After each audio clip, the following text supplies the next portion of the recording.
एक खास संदेश मैं आपके साथ बांटना चाहता हूं और मैं विश्वास करता हूं परमेश्वर अपने वचन से आपको आशीष देंगे।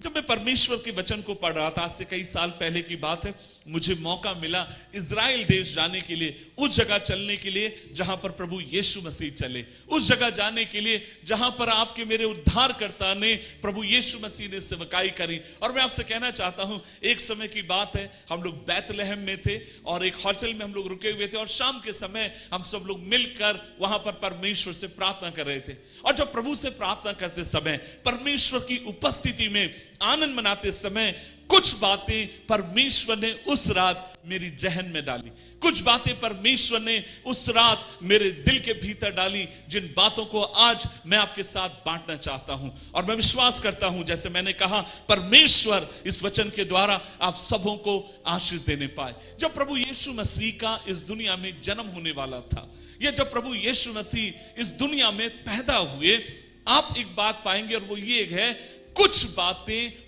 बार बार घटते हुए हम लोग वहां पर देखते हैं, या कुछ शब्द ऐसे थे जिनको हम बार बार दोहराते हुए हम लोग देखते हैं। और हम इस बात को पाते हैं, जब प्रभु यीशु मसीह के जन्म के इर्द गिर्द कुछ समय पहले और प्रभु यीशु मसीह के जन्म के कुछ समय के बाद, एक शब्द जो था जिसको हम बार बार गूंजते हुए देखते हैं, आपको पता है वो शब्द क्या था? डरो मत, भयभीत मत हो। और हम देखते हैं ये शब्द जब कभी स्वर्गदूत लोगों के पास आया, जब कभी स्वर्गदूत लोगों के सामने प्रकट हुआ, स्वर्गदूत ने सबसे पहले लोगों को जब अभिवादन किया, अभिवादन के साथ हमेशा स्वर्गदूत ने एक शब्द कहा, और वो शब्द ये था, भयभीत मत हो, डरो मत, परमेश्वर तुम्हारे साथ है। आज इस सुबह के समय जो लोग यहां पर आज प्रभु की वाणी को सुनने आए हैं, प्रभु के संदेश को सुनने आए हैं, आज मैं आपसे कहना चाहता हूं, क्रिसमस का संदेशों में से एक महत्वपूर्ण संदेश यह है, डरो मत, क्योंकि तुम्हारे लिए एक उद्धारकर्ता ने जन्म लिया है। भयभीत मत हो, क्योंकि तुम्हारे लिए एक उद्धारकर्ता जन्मा है, और वह उद्धारकर्ता जिसका नाम इम्मानुएल है, अर्थात परमेश्वर तुम्हारे साथ है, उस उद्धारकर्ता के बारे में परमेश्वर का वचन कहता है। सो जब मैं इस वचन को पढ़ रहा था, जहां पर बार बार प्रभु की वाणी हमें बताती है, डरो मत, भयभीत मत हो, डरो मत, भयभीत मत हो। और आज इस सुबह के समय मैं आपसे कहना चाहता हूं, जब प्रभु के जन्म के इर्द गिर्द, आपके मेरे उद्धारकर्ता के जन्म के अवसर पर इर्द गिर्द में हम देखते गए, प्रभु का स्वर्गदूत लगभग 4 लोगों के पास जाता है, और जब वो उनको संदेश देता है, संदेश देते समय उसने क्या कहा? डरो मत। और मैं इस बात को देखकर हैरान था, जब स्वर्गदूत जिन 4 लोगों के पास गया है, वे 4 लोग अलग अलग लोग थे। वो एक ही के पास बार बार नहीं गया, वो एक ही का दरवाजा बार बार खटखटाते नहीं रहा, लेकिन वो 4 अलग अलग लोगों के पास गया, 4 अलग अलग श्रेणी के लोगों के पास गया। और मैं वहां पर देखता हूं, वह जाकर उनसे कहता है, भयभीत मत हो, डरो मत, परमेश्वर तुम्हारे साथ है। और आज इस सुबह के समय वो 4 लोग कौन थे जिनके पास स्वर्गदूत जाकर इस संदेश को देता है, और उससे पहले कहता है, डरो मत। और आज इसी बात के बारे में मैं आपके साथ बांटना चाहता हूं। आइए, इससे पहले हम प्रभु के पवित्र वचन में चलें, हम मिलकर परमेश्वर से प्रार्थना करें। प्रभु जी, हम धन्यवाद देते हैं, आज हम मिलकर आपकी उपस्थिति में आते हैं। आप भले हैं, अच्छे हैं, आपकी करुणा सदा की है। और प्रभु जी, जब आज हम मिलकर आपके जन्म के उत्सव को मनाते हैं और इन पवित्र वाणियों को सुनते हैं, परमेश्वर होने दे आज का ये वचन हमारी जिंदगियों को छूने वाला हो, ताकि प्रभु हम और अधिक आपको जाने, पहचाने, आपके निकट आए और अपनी जिंदगियों के द्वारा आपके नाम की महिमा करने वाले हों। प्रार्थना सुनने के लिए धन्यवाद, प्रभु यीशु मसीह के पवित्र नाम से मांगते हैं, आमीन, आमीन, आमीन। सो हम देखते हैं, मैंने कहा उस समय में परमेश्वर का दूत 4 अलग अलग लोगों के पास इस खबर को लेकर गया, और उसने कहा, डरो मत। पहले वो किसके पास गया? हम देखते हैं, यदि आपके पास बाइबल है और जो लोग मदद कर रहे हैं, आपसे कहना चाहता हूं, लूका रचित सुसमाचार अध्याय 1 उसकी आयत 8 से लेकर 13 पद की तरफ। लूका रचित सुसमाचार अध्याय 1 उसकी आयत 8 से लेकर 13 पद तक लिखा गया। मैं आपके लिए पढ़ना चाहूंगा। जब वह अपने दल की पारी पर परमेश्वर के सामने याजक का काम करता था, तो याजकों की रीति के अनुसार उसके नाम से चिट्ठी निकाली कि प्रभु के पवित्र मंदिर में जाकर धूप जलाए। उसकी 10वीं आयत, धूप जलाते समय लोगों की सारी मंडली बाहर प्रार्थना कर रही थी। 11वीं वचन, और उस समय प्रभु का एक दूत वेदी की दाहिनी ओर खड़ा हुआ दिखाई दिया, और जकरिया देखकर घबरा गया और उस पर भय छा गया। और तब स्वर्गदूत ने उससे कहा, हे जकरिया, भयभीत ना हो, क्योंकि तेरी प्रार्थनाएं सुन ली गई हैं, और तेरी पत्नी इलिशिबा से तेरे लिए एक पुत्र उत्पन्न होगा, और तू उस पुत्र का नाम यूहन्ना रखना। तुझे आनंद और हर्ष होगा, और वो बहुत लोगों के उसके जन्म के कारण आनंदित होंगे। हम देखते गए परमेश्वर के वचन में, हमने पढ़ा, बाइबल कहती है एक याजक है, उस समय का एक व्यक्ति है जो एक पंडित है, और जो कि परमेश्वर की उपस्थिति में जाकर वो इबादत आराधना करता है। परमेश्वर की उपस्थिति में उन दिनों में, आज से 2000 साल पहले की जो हम बात देख रहे हैं, जिस समय प्रभु यीशु मसीह का जन्म हुआ है, उस समय क्या होता है, परमेश्वर का वचन कहता है उस समय एक पवित्र बड़ा विशाल मंदिर था, और मंदिर के भीतर याजक लोग जाकर परमेश्वर की आराधना करते। याजक लोग जाकर धूप जलाकर 2000 साल पहले जो विधि उनको दी गई थी, उस विधि के अनुसार परमेश्वर की वे लोग इबादत किया करते थे। और ये जो याजक है, ये जो पुजारी है, ये एक बुजुर्ग एक व्यक्ति है, इसकी बहुत उम्र हो चुकी है। और जब उम्र हो चुकी है, और जब ये अपनी रीति के अनुसार मंदिर में प्रार्थना करने के लिए गया, और उन दिनों में जो परमेश्वर का अति पवित्र स्थान था, हर व्यक्ति हर दिन नहीं जाता था, साल में एक बार याजक एक काम करता था, और वो ये है, वह बलिदान की वस्तु लेकर भीतर की तरफ जाता था, और लोग, बाकी लोग बाहर खड़े रहकर उस व्यक्ति के लिए प्रार्थना करते थे, ये सोचकर कि परमेश्वर आप उस व्यक्ति को माफ करिए, परमेश्वर आप उस व्यक्ति के ऊपर दया करिए, वो जिंदा जा रहा है और वैसे ही वो जिंदा लौटने पाए। और ये परमेश्वर का जन, ये पुजारी जो है वो मंदिर के भीतर जाता है, बाइबल कहती है। और जब वो मंदिर के भीतर गया, उठने में एक स्वर्गदूत इस बुजुर्ग व्यक्ति को दिखाई देता है, और जैसे ही इस बुजुर्ग व्यक्ति ने उस देवदूत को देखा, ये घबरा गया, परेशान हो गया, वो डर गया, उसको समझ में नहीं आया, आज तक मैंने कभी भी ऐसा दर्शन नहीं देखा गया, आज तक मैंने अपनी जिंदगी में देवदूत को नहीं देखा गया। हमें नहीं मालूम वो किस तरीके से दिख रहा होगा, लेकिन निश्चय ये व्यक्ति उसको देखकर पहचान गया, और पहचानने के बाद बहुत अधिक घबरा गया। और जैसे ही स्वर्गदूत ने देखा, ये बुजुर्ग व्यक्ति इसको देखकर घबरा गया है, स्वर्गदूत ने उसकी तरफ देखकर कहा, भयभीत मत हो, डर मत, क्योंकि परमेश्वर ने समझा गए तेरी प्रार्थनाएं सुन ली गई हैं, और परमेश्वर एक काम करने जा रहे हैं, और वो ये है, परमेश्वर बुढ़ापे में तुझे एक पुत्र देंगे, और वह पुत्र होगा जो प्रभु यीशु मसीह के मार्ग को तैयार करेगा। इसलिए तू भयभीत मत हो, डर मत। सुनिए मेरी बात को, सबसे पहला भयभीत मत हो, डर मत। ये संदेश किसके पास आया? उस बुजुर्ग के पास आया। क्यों प्रभु का दूत उसके पास आकर कहता है डर मत? क्योंकि ये जो बुजुर्ग था बहुत लंबे समय से प्रार्थना कर रहा था। बाइबल कहती है इसकी जिंदगी बहुत अच्छी थी, ये बहुत वफादार था, ईश्वर के प्रति बड़ा ईमानदार था। इसकी पत्नी और ये लोग हर व्यवस्था को माना करते थे, प्रार्थना करते थे, परमेश्वर पर भरोसा रखते थे। लेकिन इसकी जिंदगी के भीतर एक कमी रह गई, और वो कमी ये थी, इसके पास अपनी कोई संतान नहीं थी। और बाइबल कहती है जब ये देवदूत वहां पर गया, देवदूत ने क्या कहा? तेरी प्रार्थनाएं सुन ली गई हैं।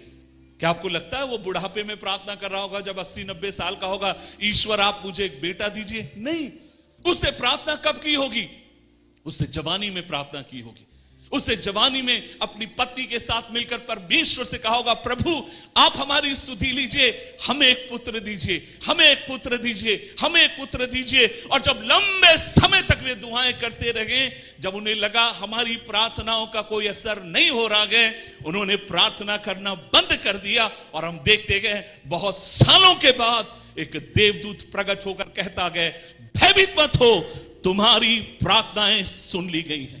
आज इस सुबह के समय यहां बैठे हुए एक एक व्यक्तियों से कहना चाहता हूं, या बैठे हुए जो लोग परमेश्वर की वाणी को सुनने आए हैं, आप कोई भी समाज के क्यों ना हो, आप कोई भी व्यक्ति क्यों ना हो, आज सुबह के समय परमेश्वर का संदेश आपसे यह कहता है, यदि आप प्रभु की उपस्थिति में आते हैं, परमेश्वर से प्रार्थना करते हैं, वो आपकी प्रार्थनाओं को सुनेगा, वो आपकी प्रार्थनाओं को सुनकर हाँ और आमीन में उत्तर देगा। यह बात जरूर है, आप शायद आज आप प्रार्थना करें, उस बात को परमेश्वर नहीं सुनेगा। परमेश्वर अपने समय में आपकी जिंदगी में काम करेगा, परमेश्वर अपने समय में आपकी बच्चों की जिंदगी में काम करेगा। लेकिन आज वो आपसे कहता है, डर मत, तेरी प्रार्थनाएं सुन ली जाएंगी, तेरी पुकार सुन ली जाएगी, तेरी गुहार सुन ली जाएगी, तेरे आंसू स्मरण किए जाएंगे।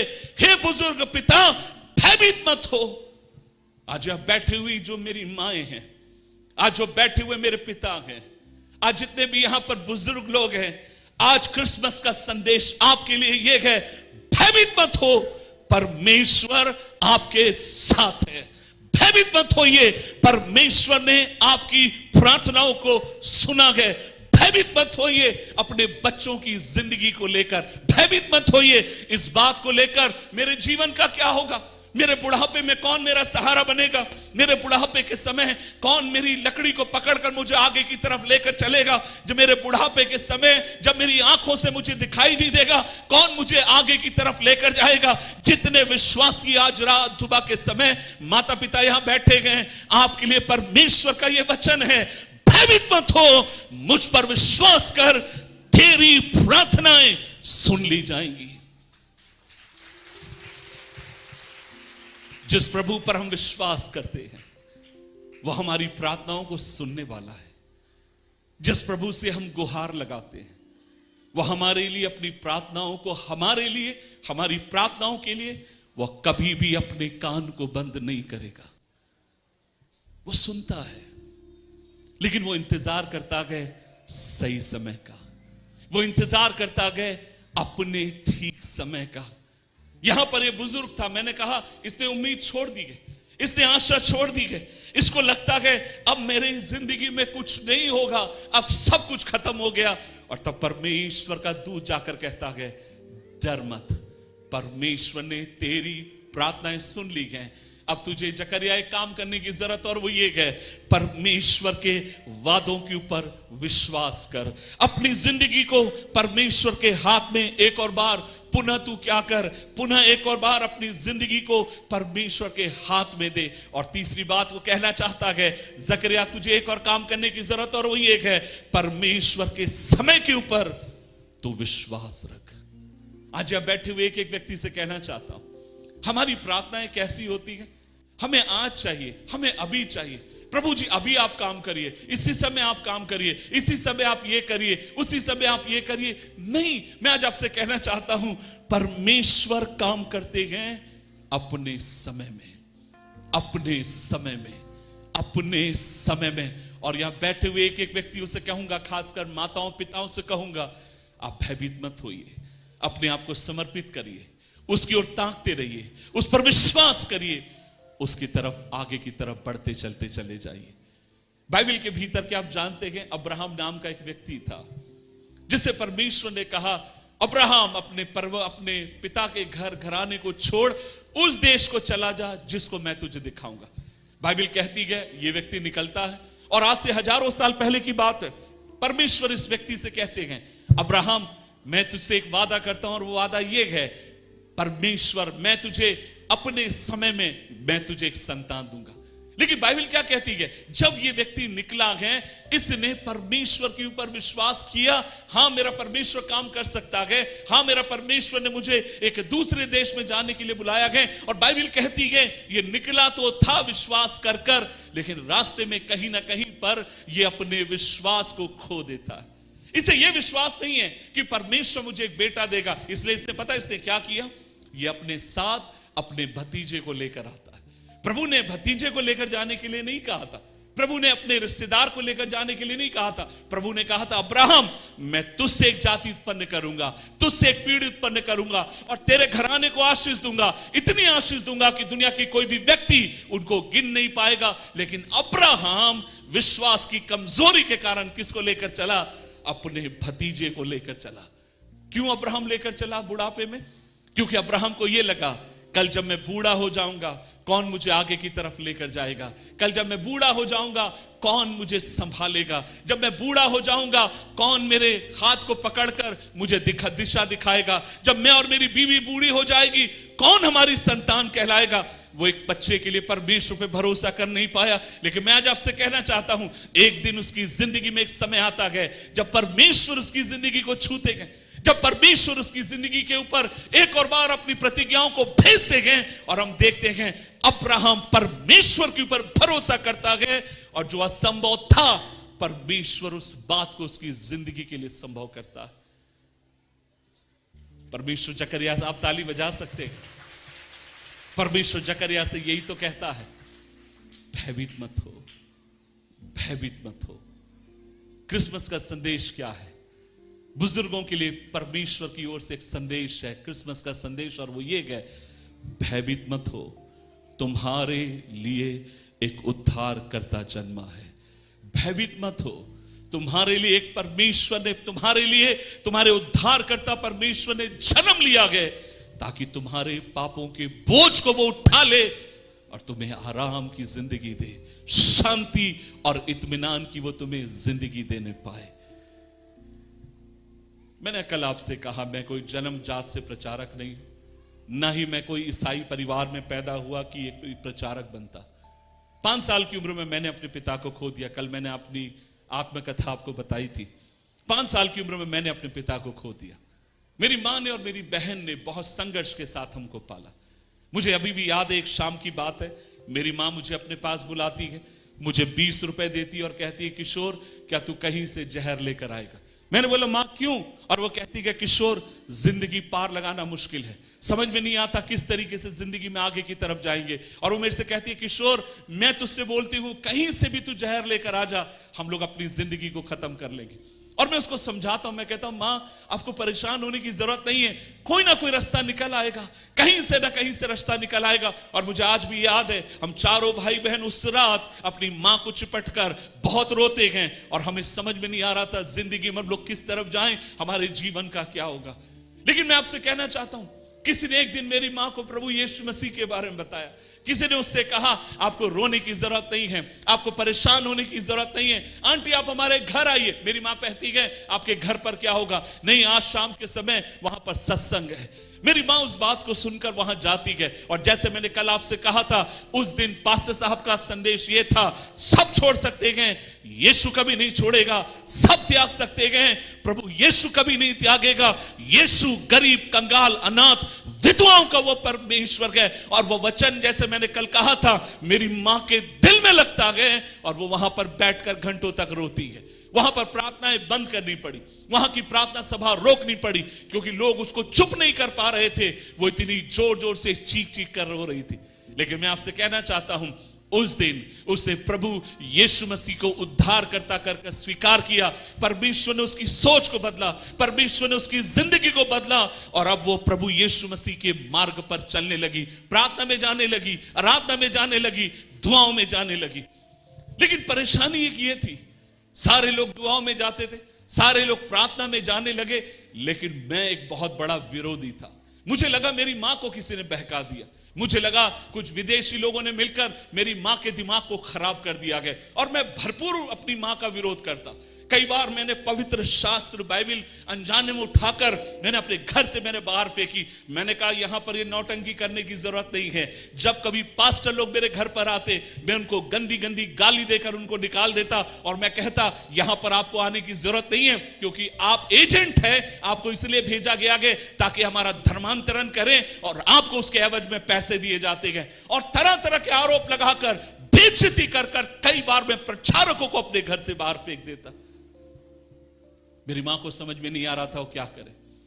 मेरे दोनों भाई विश्वास में आ चुके थे, बहन ने प्रभु यीशु मसीह के प्यार को जाना, प्रभु यीशु मसीह की अनुग्रह को जाना। लेकिन मैंने कहा मुझे कभी भी विश्वास करने की जरूरत नहीं है, मुझे जरूरत नहीं है आपके ईश्वर की। और मैंने भरपूर प्रयास किया, कुछ भी करूं उनको परमेश्वर की आराधना में जाने से रोकूं। और मेरी मां की भी धीरे धीरे उम्र हो रही थी। लेकिन एक बात आपसे कहना चाहता हूं, उसने एक काम करना जो कभी बंद नहीं किया, और वो काम ये था, वह परमेश्वर से प्रार्थना करती रही, वो परमेश्वर से दुआएं मांगती रही, वो परमेश्वर की उपस्थिति में जाकर ये कहते रही, प्रभु आप अनुग्रह दीजिए ताकि मेरे बेटे की आंखें खुलने पाए और वो आपको पहचाने कि आप कौन से ईश्वर है। और मैंने अपनी मां से कहा, मैंने कहा मां, मेरे जीते जी मैं कभी भी तुम्हें ईश्वर की, तुम्हारे जो आराधना करते हैं ना ईसाई लोग, वहां पर मैं तुम्हें कभी जाने नहीं दूंगा। और एक दिन की बात है, मैं उसको परेशान कर कर कहता हूं, आज तुझे चुनना पड़ेगा, या तू प्रार्थना चुन या तू मुझे चुन। और वो लगातार रोते रहती। लेकिन एक चीज ने मेरी जिंदगी को बदल दिया। ये मेरी कहानी है, ये मेरी सच्ची कहानी है, और ये मैंने इस बात को अनुभव किया है। मेरी मां मेरे लिए लगातार प्रार्थना करती रही। एक दिन की बात है, मैं बेकरी में उन दिनों में काम करता था, पढ़ाई छोड़ चुका था। एक शाम के समय 12 बजे के आसपास, जिस शहर का नागपुर में रहने वाला हूं, उस शहर में 12 बजे मैं बेकरी में काम करके घर पे लौटता हूं। जब मैं घर पे पहुंचा, मैंने देखा घर में दिया जल रहा था, मेरी मां सोने चली गई, सो चुकी है, मेरे दोनों भाई सो रहे थे, मेरी बहन सो रही थी। मैं खाना निकालता हूं और खाता हूं और सोने के लिए चला जाता हूं। और मुझे अभी भी याद है, जब मैं सो रहा था, लगभग रात में 2 या 3 बजे की बात है, मैंने घड़ी तो देखा नहीं था, लेकिन मैं बहुत गहरी नींद में सोया हुआ था।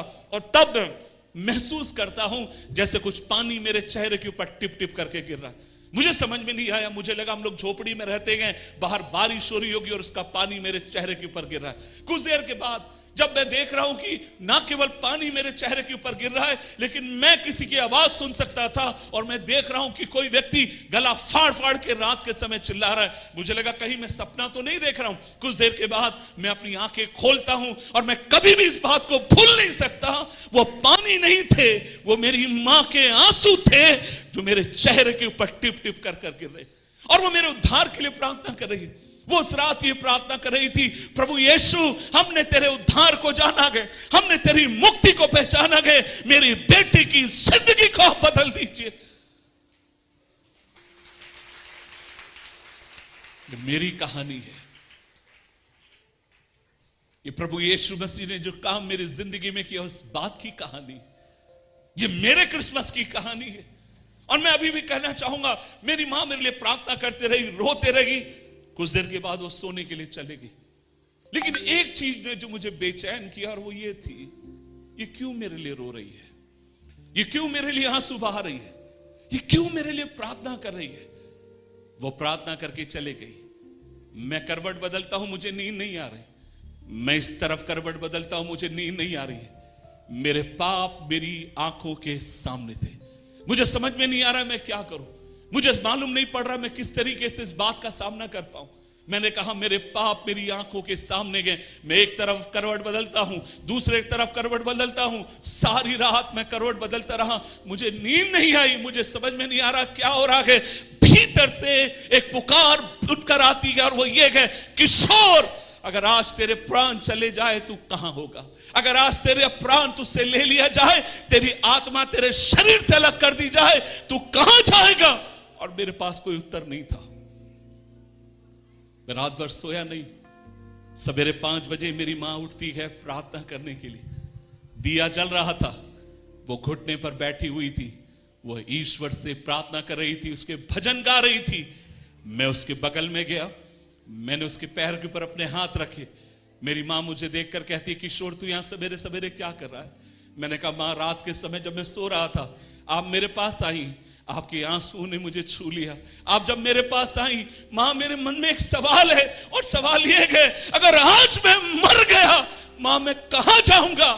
और तब मेरी मां ने बोला, किशोर, प्रभु का वचन कहता है, हमारे लिए एक उद्धारकर्ता जन्मा गए, हमारे लिए एक मुक्तिदाता आज से 2000 साल पहले जन्मा। किशोर, यदि तू उसके ऊपर विश्वास कर, ईश्वर की आत्मा तेरे भीतर इस बात की निश्चयता देगी, अगर तू जीवन में कभी भी तू मर भी जाए, तब भी तू अपने परमेश्वर के साथ हमेशा के लिए पाया जाएगा। उस दिन मेरी मां मुझे लिए प्रार्थना करती है, और उस दिन सवेरे 5, 5:30 बजे मैं यीशु मसीह को उद्धार करता कर स्वीकार करता हूं। आज मैं एक कहानी आपसे क्यों कह रहा हूं?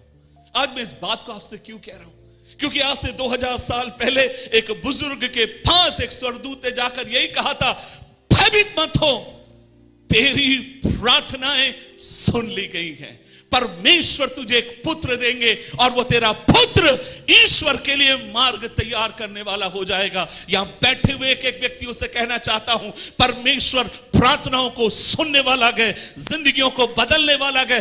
भयभीत मत होइए, उस पर विश्वास रखिए, ईमान रखिए, आगे की तरफ बढ़ते जाइए और आपकी जिंदगी के भीतर आप परमेश्वर के अद्भुत कामों को देखने पाएंगे। परमेश्वर का वचन कहता है, इस बुजुर्ग के पास जाकर स्वर्गदूत ने कहा, भयभीत मत हो, डरो नहीं। आज जब आप यहां से जाएं, आप कोई भी क्यों ना हो, एक विश्वास के साथ आप यहां से जाएं, इस बात को अपने मन में लेकर जाएं, ईश्वर की वाणी आपसे कहती है, डरो मत, हमारे लिए एक उद्धारकर्ता जन्मा है, डरो मत, डरो मत।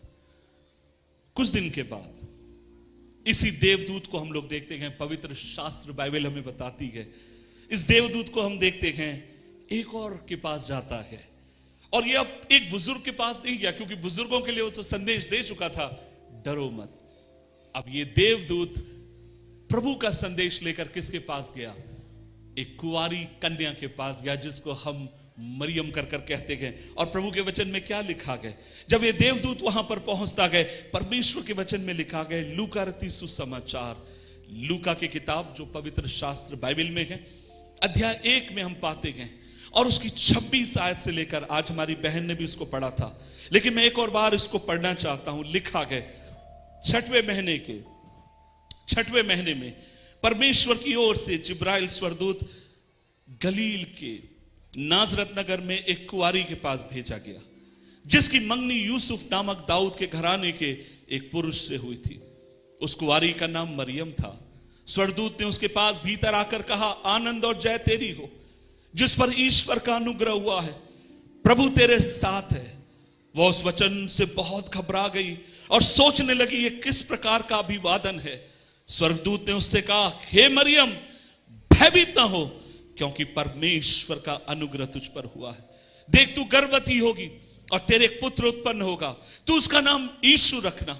वो महान होगा, परम प्रधान का पुत्र कहलाएगा, और प्रभु परमेश्वर के पिता दाऊद का सिंहासन उसे देगा, और वह याकूब के घराने पर सर्वदा के लिए राज करेगा, और उसके राज्य का कभी अंत ना होगा। मरियम ने स्वर्गदूत से कहा, यह कैसे हो सकता है? मैं तो पुरुष को नहीं जानती। तब स्वर्गदूत ने उत्तर दिया, पवित्र आत्मा तुझ पर उतरेगा, परम प्रधान की सामर्थ तुझ पर छाया करेगी, इसलिए वह पवित्र जो उत्पन्न होगा परमेश्वर का पुत्र कहलाएगा। और 36वें वचन में लिखा गया, और देख, तेरी कुटुंबिनी एलिशिबा के भी बुढ़ापे में पुत्र होने वाला है, और यह जो उसको बांझ कहती थी 6वां महीना है। और 37वें वचन में लिखा गया, क्योंकि जो वचन प्रभु की ओर से होता है वह प्रवाहित होता है। और तब मरियम ने कहा, देख, मैं प्रभु की दासी हूं, मुझे तेरे वचन के अनुसार हो। और तब स्वर्गदूत उसके पास से चला गया। कुछ समय के बाद बाइबल कहती है, यही देवदूत एक और लड़की के पास जाता है, एक और व्यक्ति के पास जाता है। इससे पहले एक बुजुर्ग के पास गया था, लेकिन अब ये किसके पास गया? एक जवान, एक लड़की के पास जाता है। हम जानते हैं ये और कोई नहीं, ये मरियम है, ये ईश्वर की भक्त है, प्रभु पर विश्वास करने वाली प्रभु की एक दासी है। और ये स्वर्गदूत उसके पास जाकर उससे क्या कहता है? उसके पास जाकर कहता है, परमेश्वर ने मरियम आपको चुना है, परमेश्वर ने आपको इसलिए चुना है ताकि आपके द्वारा परमेश्वर अपने पुत्र को इस दुनिया के भीतर भेजे। बाइबल कहती है, जैसे ही मरियम ने उस शब्द को सुना, मरियम घबरा गई, मरियम बहुत डर गई, मरियम बहुत परेशान हो गई। और मरियम ये कहने लगी, ये कैसे हो सकता है? मेरी तो अभी सगाई हुई है, मैं किसी पुरुष को नहीं जानती, मेरा तो विवाह नहीं हुआ है, ये कैसे संभव है कि मैं एक पुत्र को क्या करूंगी? जन्म दूंगी। एक बात मैं आपसे पूछना चाहता हूं, ये कोई मामूली बात नहीं थी। परमेश्वर ने उस लड़की से जो बात कही, परमेश्वर ने जब मरियम को चुना, परमेश्वर जब मरियम के पास आते हैं उस संदेश को लेकर, ये मरियम के लिए मामूली बात नहीं थी। आप कल्पना करके देखिए, एक छोटी एक लड़की, लगभग कहते हैं 16-17 साल की या 18 साल उसकी उम्र रही होगी, और स्वर्गदूत आकर अचानक उससे कहते हैं परमेश्वर आपको चुनता है मरियम, और आपको इसलिए चुनता है ताकि आपके द्वारा परमेश्वर की वो योजना को पूरी कर सके। मरियम डर गई है। बाइबल कहती है मरियम भयभीत हो गई है, और वो कहती है ये असंभव है, ये हो ही नहीं सकता। और तब स्वर्गदूत कहता है जो मनुष्य के लिए असंभव वह परमेश्वर के लिए संभव है। और जब वो सोच रही है, घबरा रही है, तब स्वर्गदूत कहता है मरियम भयभीत मत हो, डरो मत, परमेश्वर तुम्हें इस्तेमाल करने जा रहे हैं। आज यहां बैठे हुए जवानों के लिए भी एक संदेश है। मैंने कहा 4 जगहों पर परमेश्वर का देवदूत, पवित्र शास्त्र बाइबल कहती है, उसने क्रिसमस के इर्द गिर्द में जाकर लोगों से कहा था भयभीत मत हो। पहले वो एक बुजुर्ग के पास गया, अब वो एक जवान एक लड़की के पास जाकर कहता है भयभीत मत हो, परमेश्वर आपकी जिंदगी के द्वारा एक योजना को पूरा करना चाहते हैं। आज यहां बैठी हुई एक एक बेटियों से मैं कहना चाहता हूं, सुनिए मेरी बात को। आज यहां बैठी हुई एक एक बेटियों से मैं कहना चाहता हूं परमेश्वर ने आपको चुना है, परमेश्वर का अनुग्रह आपके ऊपर हुआ है। आप कम नहीं हैं, आप अपने आप को कम मत हाकिए। अब ये मत सोचिए आप पुरुषों के एक प्रधान देश में रहती हैं, या ऐसे लोगों के बीच में रहती है जहां पर आप कहीं भी जाएंगे हर जगह आपको पुरुष कहीं ना कहीं पर ताकत में, हर जगहों पर हम आपसे ज्यादा आप उनको बात में पाएंगी। लेकिन ईश्वर का वचन आपसे कहता है भयभीत मत हो, परमेश्वर ने आपको चुना है। यहां बैठी हुई एक एक बेटियों से कहना चाहता हूं ईश्वर ने आपको चुना है, इसलिए आप एक काम करिए, और वो ये है पढ़ाई करिए। अगर आप एक जवान बेटी हैं, आप पढ़िए, अपना बेस्ट आप दीजिए, परमेश्वर आपको इस्तेमाल करेंगे। आप अगर एक माता हैं, मैं आपसे कहना चाहता हूं अपनी बच्चों को आप बेस्ट शिक्षा दीजिए, आप देखने पाएंगे आपके बच्चे ऊंचे ऊंचे स्थानों पर पहुंचेंगे। यहां बैठे हुए एक व्यक्तियों से कहना चाहता हूं आप पूरी कोशिश करिए, भरपूर आपका प्रयास होने चाहिए, कुछ भी हो आप अपने बच्चों को अच्छी शिक्षा दीजिए, उनको पढ़ाई दीजिए, अच्छी शिक्षा दीजिए, घर के भीतर एक सकारात्मक माहौल बना के रखिए, और आप देखने पाएंगे परमेश्वर आपकी जिंदगी के द्वारा क्या कुछ करते हैं। आप पढ़ाइए अपने बच्चों को, आप शिक्षा दीजिए अपने बच्चों को। आप कहेंगे पास्टर साहब बोलना आसान है, लेकिन हम गरीब हैं, हम अपने बच्चों को बड़े स्कूल में नहीं भेज पाएंगे। मैं आपसे कहना चाहता हूं आपके पास जो सुविधा है, आपके पास इंग्लिश में अच्छा लगता कहते हैं, आपके पास जो रिसोर्सेस हैं, आपके पास जो सरकार ने उपलब्धियां दी हैं, स्कूल दिए गए, छात्रावास दिए गए, आप उनका इस्तेमाल करिए, भेजिए अपने बच्चों को, पढ़ाइए उनको, क्योंकि जितना वो पढ़ेंगी परमेश्वर उन्हें आशीष देगा और वो बढ़ते चले जाएंगे। क्या है क्रिसमस का संदेश? आज यहां बैठी हुई एक एक बेटियों के लिए क्रिसमस का संदेश यह है भयभीत मत हो, तू कमजोर नहीं है, तू अकेले नहीं है, घबरा मत। आप किसी भी समाज के क्यों ना हो, आप किसी भी जात और किसी भी धर्म, किसी भी मजहब के क्यों ना हो, आज परमेश्वर का संदेश आपके लिए गए, मेरी बहन, मेरी बेटी, भयभीत मत हो, परमेश्वर का अनुग्रह तुझ पर हुआ है, वह तुझे अनुग्रह देगा, मेहनत कर, बढ़ते जा, परमेश्वर तुझे बढ़ाएगा। और यहां पर मरियम के पास आकर स्वर्गदूत यही तो कहता है मरियम भयभीत मत हो। अब कल्पना करके देखिए आज जिस समाज में हम लोग रहते हैं, आज से हजारों साल पहले की बात है, आज से 2000 साल पहले की बात है, एक स्त्री के पास जब ईश्वर का वचन पहुंचता है तू एक पुत्र को जन्म देगी, आपको पता उसके मन में बहुत सारे सवाल आ रहे होंगे। मैंने कुछ सवाल लिखकर रखे गए, मैं सोचता हूं उसके मन में पहला सवाल ये आया होगा, वो भक्त थी, ईश्वर की चुनी हुई थी, और उसके मन में पहला सवाल ये आया, हाँ प्रभु आप जो कहते हैं आपकी इच्छा मेरी जिंदगी में पूरी हो, आपकी आत्मा मेरी जिंदगी में आए, और परमेश्वर मैं आपके पुत्र को जन्म देने के लिए तैयार हूं, लेकिन मेरे अंदर एक सवाल है, मैं अपने माता पिता से क्या कहूंगी, मैं अपने समाज के लोगों से क्या कहूंगी। आप कल्पना करके देखिए अगर ये लड़की अगर गर्भवती जो पाई गई है बिना विवाह के, कितना भी वो समाज में चीख पुकार कर कह दे ये ईश्वर ने मेरे पर अनुग्रह किया है, ईश्वर ने मुझे चुना है, लोग इस लड़की को कहेंगे तू पागल है, क्योंकि कभी ऐसा हो ही नहीं सकता, ये तो असंभव है, ये तो कभी हो ही नहीं सकता, ये तो असंभव है, ये तो कभी हो ही नहीं सकता।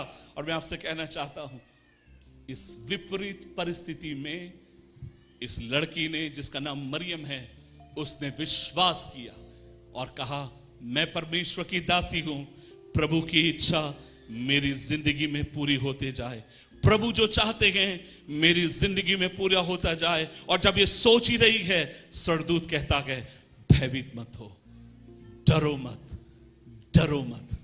आज मैं आपसे कहना चाहता हूं, जितने जवान यहां बैठे गए, आपको परमेश्वर ने चुना गया, जितने जवान बच्चे यहां बैठे गए, मैं आपसे कहना चाहता हूं, भयभीत मत होइए, कठिन मेहनत करिए, परिश्रम करिए, परमेश्वर के ऊपर भरोसा रखिए। आप कहेंगे, पास्टर जी हमारे गांव में कभी हमने ऐसा होते हुए नहीं देखा गया। आप कहेंगे, पास्टर जी मेरे पूरे परिवार में कभी भी कोई इतने ऊंचे जगह पर नहीं गया है। मैं आपसे कहना चाहता हूं, जो मनुष्यों के लिए असंभव है, यदि आप प्रभु के ऊपर भरोसा करेंगे, परमेश्वर आपकी जिंदगी में संभव करने वाला है। उसके वचन के ऊपर विश्वास करिए, भयभीत मत होइए, भयभीत मत होइए। मेरी मां ने यीशु मसीह पर विश्वास किया। मुझे अच्छा लगता है अपनी आत्मकथा कहना। हर जगह जहां भी मैं जाता हूं, अपनी आत्मकथाओं को लोगों के साथ बांटता हूं। अच्छा लगता है अपनी गवाहियों को लोगों के साथ बांटना। जिस समय हम लोगों ने प्रभु यीशु मसीह के ऊपर विश्वास किया, हमारे रिश्तेदारों ने हमारा बहिष्कार किया। उन्होंने कहा कि आपने तो अपने बाप को बदल दिया है, और दुनिया भर की बातें वे हमसे कहते थे।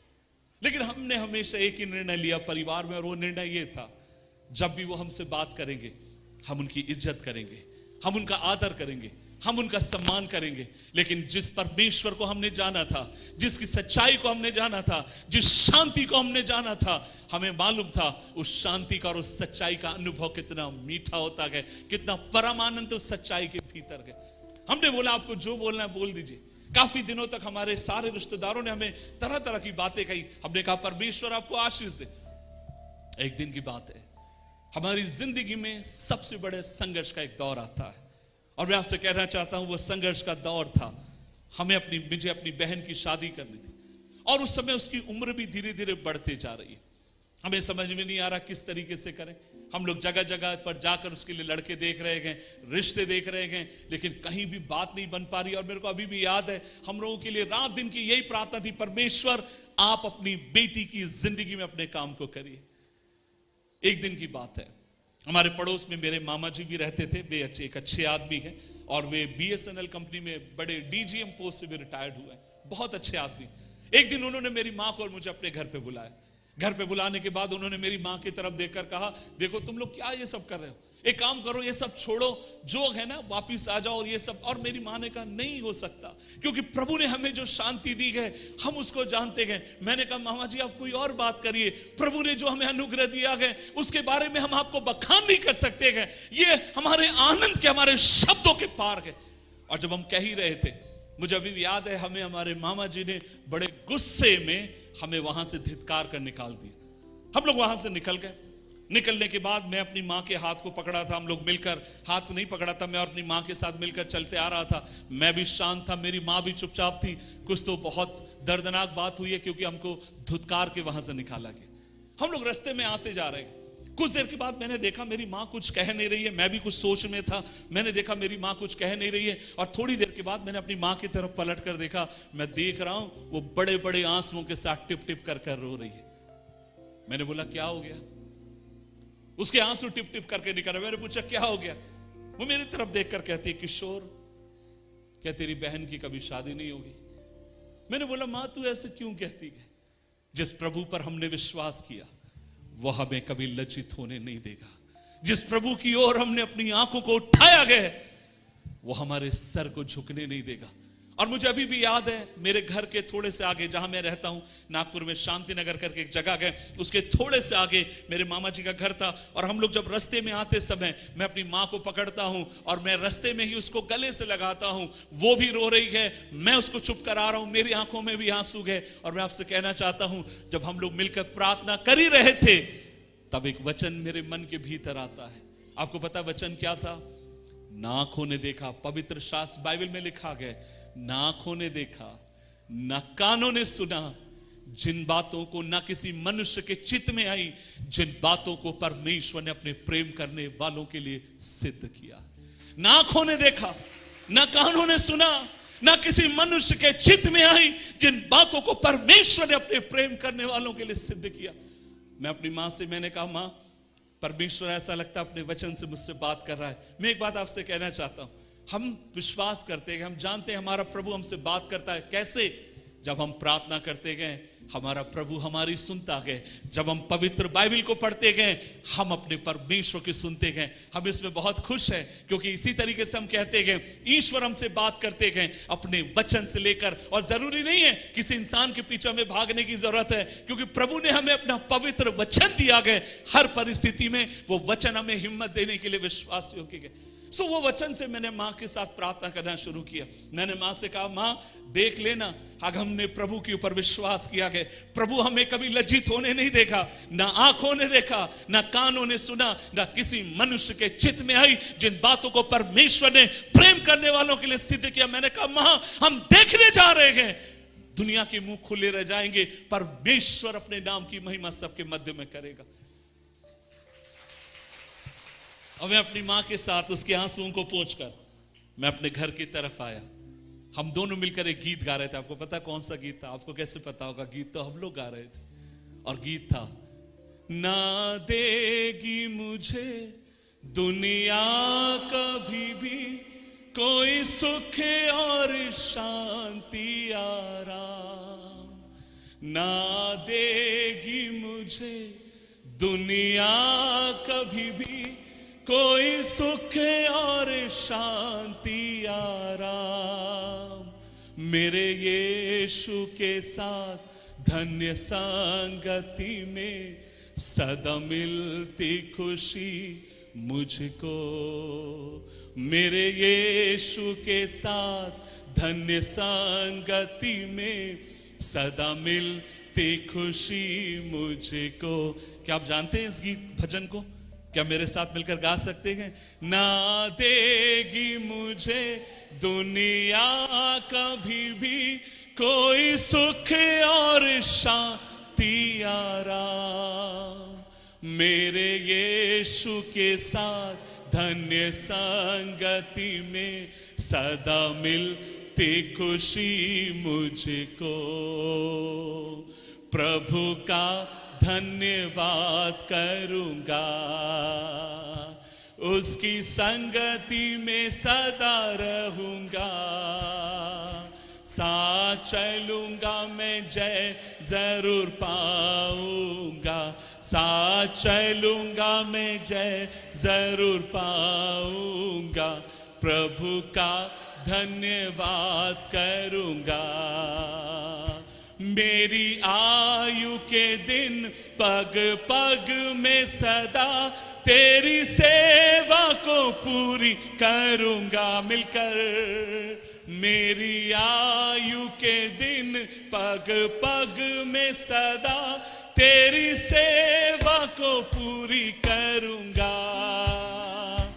एक बत्ती समान जलता रहूंगा, तेरी महिमा मेरी कामना। एक बत्ती समान जलता रहूंगा, तेरी महिमा मेरी कामना। मिलकर एक साथ प्रभु का धन्यवाद करूंगा,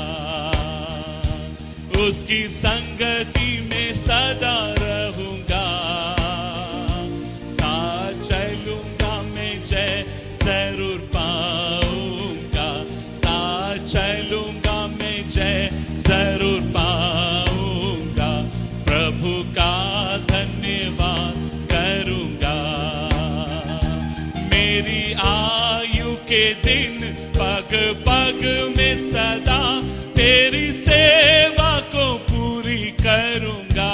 मिलकर एक साथ मेरी आयु के दिन पग तेरी सेवा को पूरी करूंगा।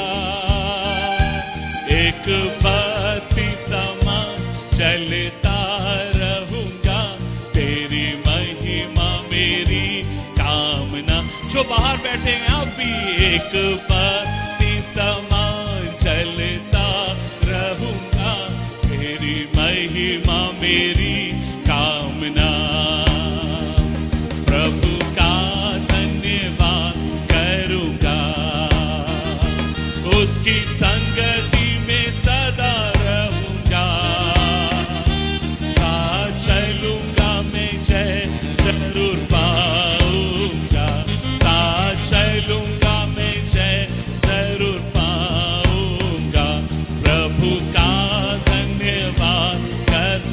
सिवा ना देगी, ना देगी मुझे दुनिया कभी भी कोई सुख और शांति आराम, ना देगी मुझे दुनिया कभी भी कोई सुख और शांति।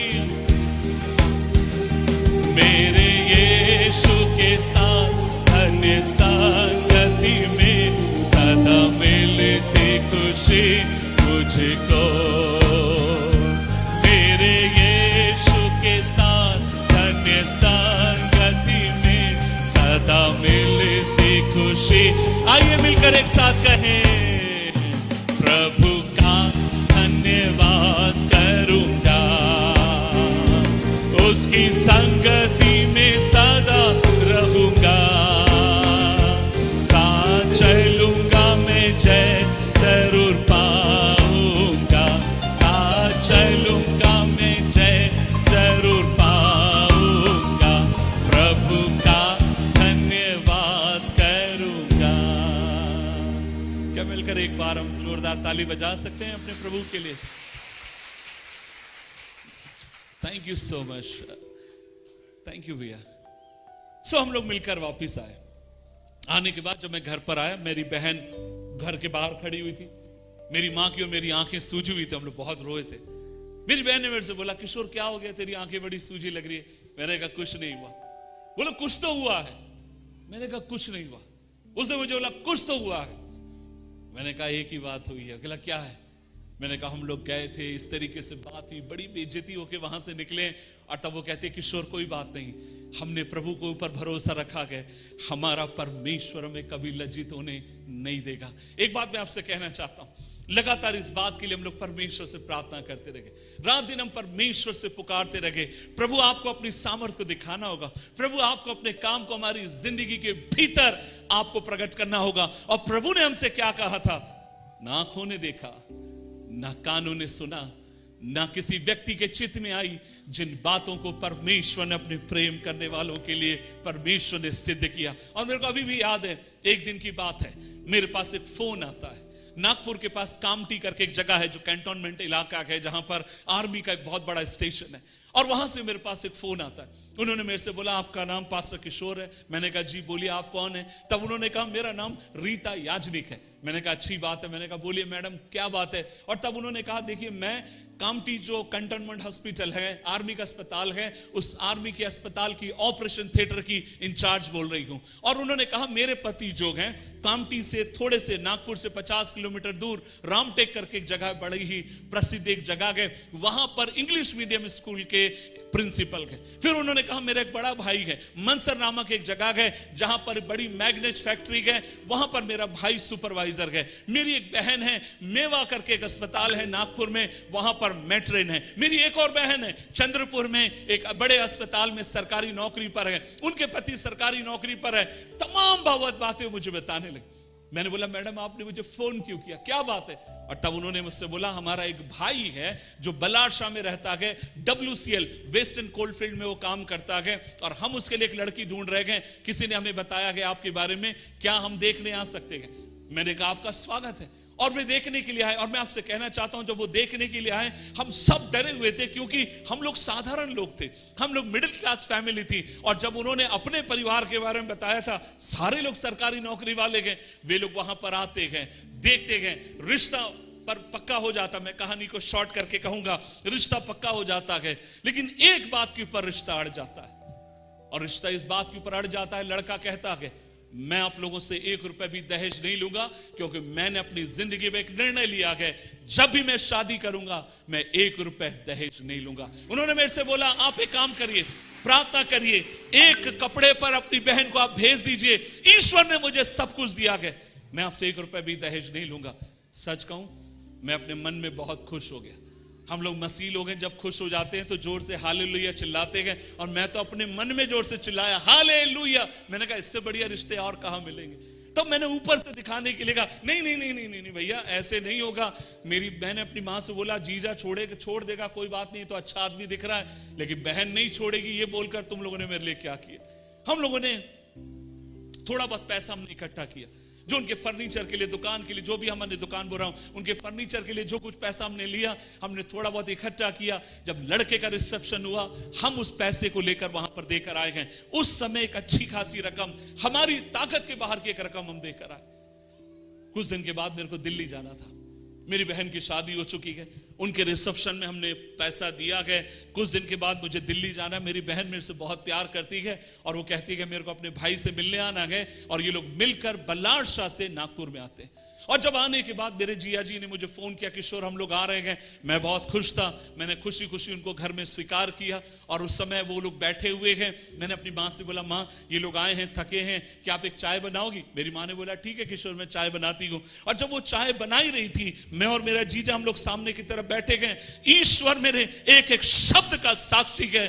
कुछ देर के बाद मेरे जीजा जी अपने बैग में से हाथ डालते गए और पैसा निकालते गए। मैंने उनको बोला ये क्या है? उन्होंने मेरे से बोला, किशोर मैंने कहा था मैं 1 रुपए भी नहीं लूंगा, तो आपकी हिम्मत कैसे हुई? रिसेप्शन के दिन आपने इतना पैसा हमें दिया। मैंने कहा जीजा जी देखिए, हमने ज्यादा कुछ नहीं किया है, आप एक काम करिए, ये हमारी तरफ से रख लीजिए। उन्होंने कहा मैंने निर्णय लिया है, मैं 1 रुपए भी दहेज नहीं लूंगा। वो पैसा निकाल कर वो टेबल के ऊपर रखते गए। मैं वो पैसा लेकर पीछे के रूम में गया। मैंने कहा माँ हमने जो दहेज का पैसा दिया था ना, जिया जी ने लौटा दिया। मेरी माँ ने बोला किशोर समझाना, हमको नहीं चाहिए। और मैंने बोला माँ मैं समझा चुका हूं, वो नहीं मान रहे गए। और जब मैं अपनी माँ के हाथ में पैसा देता हूं, कुछ देर के बाद मैं देखता हूं वो टिप टिप उसकी आंखों से आंसू बह रहे गए। मैंने बोला अब क्या हो गया, अब क्यों रो रही है? ना आंखों ने देखा, ना कानों ने सुना, ना किसी के चित्त में आया, एक व्यक्ति दहेज का पैसा लौटाकर चला गया।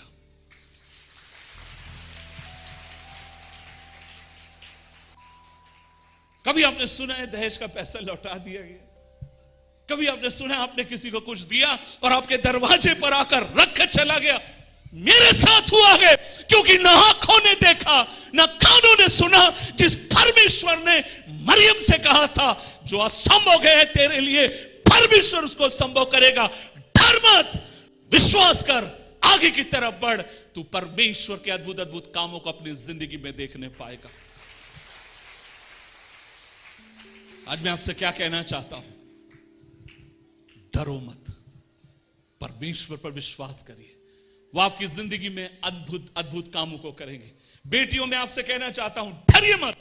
जैसे मैंने शुरू में कहा, पढ़ो पढ़ो, जो कर सकती को पढ़ो, जितना पढ़ सकते हैं पढ़ो। यहां बैठे हुए एक एक जवान भाई बहन से कहना चाहता हूं, जितना जो भी आपकी हालत हो, यहां बैठे हुए मां बाप से कहना चाहूंगा, एक रोटी कम खाइए लेकिन अपने बच्चों को पढ़ाइए। एक रोटी कम खाइए, अपने बच्चों को पढ़ाइए। एक कपड़ा कम खरीद कर दीजिए लेकिन अपने बच्चों को पढ़ने दीजिए, क्योंकि जितना आपके बच्चे पढ़ेंगे उतना प्रभु के अनुग्रह से बढ़ते चलते चले जाएंगे। मरियम से प्रभु कहते हैं, प्रभु का दूत कहता है डर मत मरियम। एक और दो और बात बोलकर मैं अपने संदेश को विराम देना चाहूंगा।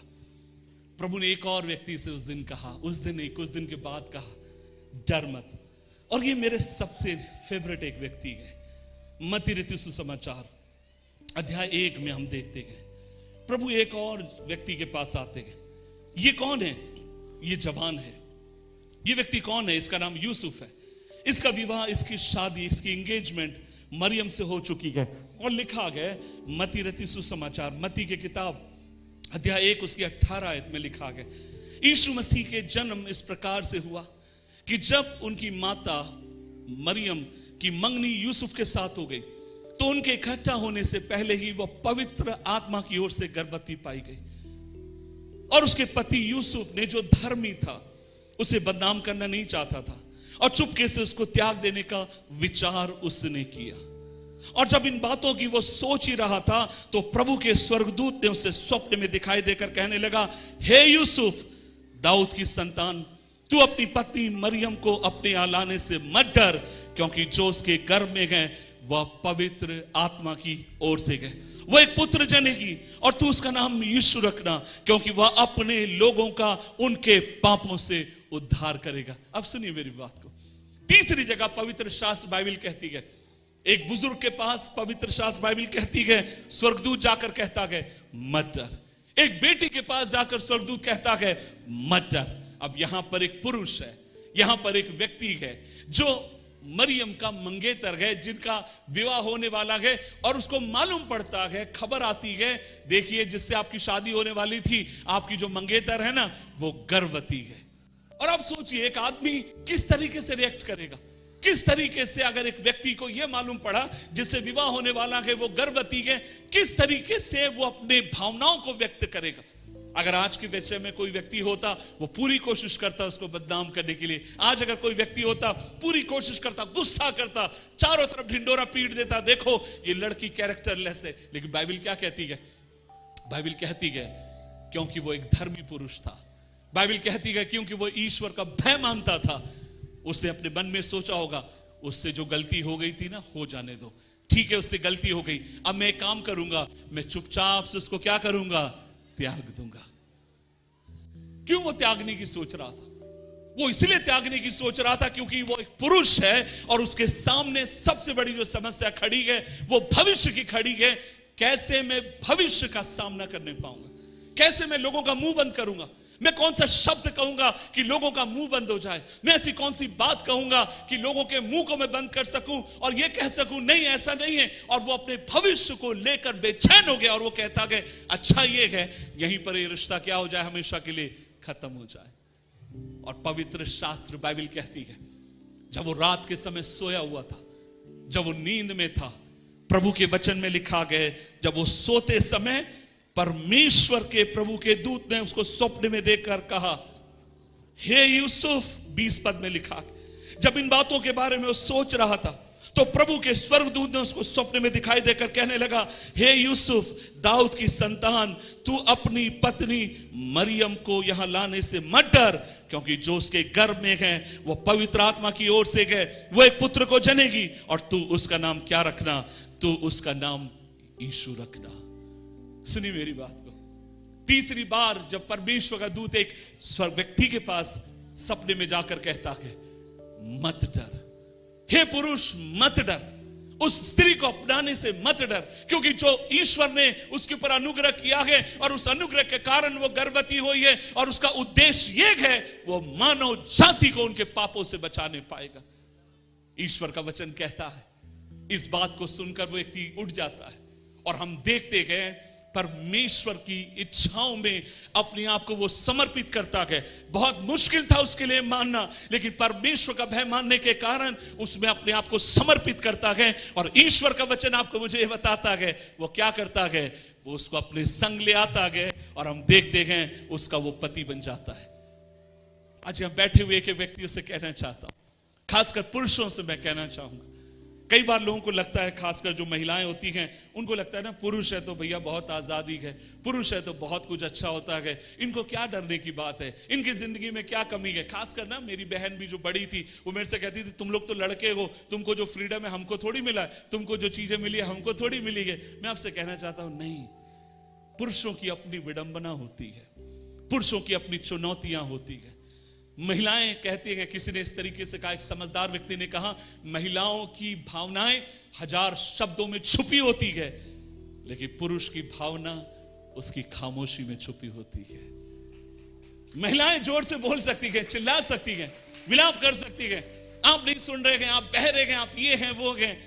लेकिन मैं आपसे कहना चाहता हूं, यदि आप अपने पति को समझना चाहती हैं, जितनी बहनें यहां बैठी हैं जो शादीशुदा और जो करने वाले हैं शादी, आपसे कहूंगा बहनों, अपनी पति की खामोशी को समझिए, उसके दर्द को समझिए, उस खामोशी के पीछे वो क्या कहना चाहता है, उस भावना को आप समझिए और तब आप उसको अच्छे से समझने वाले हो सकेंगे।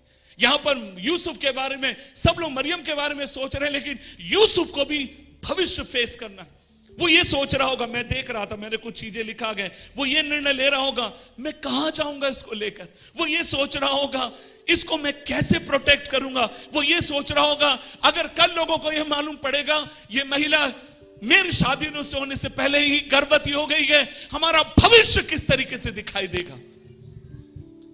लेकिन परमेश्वर का वचन कहता है ये जवान व्यक्ति अपनी जिंदगी को परमेश्वर की इच्छा के हाथ में समर्पित करता है। आज यहां बैठे हुए जितने जवान हैं, आपसे कहना चाहता हूं, अपनी ताकत से कुछ नहीं होगा, अपने बल से कुछ नहीं होगा, अपनी बुद्धि से कुछ नहीं होगा। वचन में लिखा गया, अपनी सारी कल्पनाओं को यहोवा को सौंप दे और वह तेरे लिए रास्ता निकालेगा। हे मेरे पुत्र, जैसे मैंने कल कहा था, अपनी समझ का सहारा ना लेना, अपने बल पर भरोसा ना रखना, अपनी समझ और अपने बल को परमेश्वर के हाथ में सौंप दे, वह तेरे लिए रास्ता निकालने के लिए विश्वास योग्य परमेश्वर है।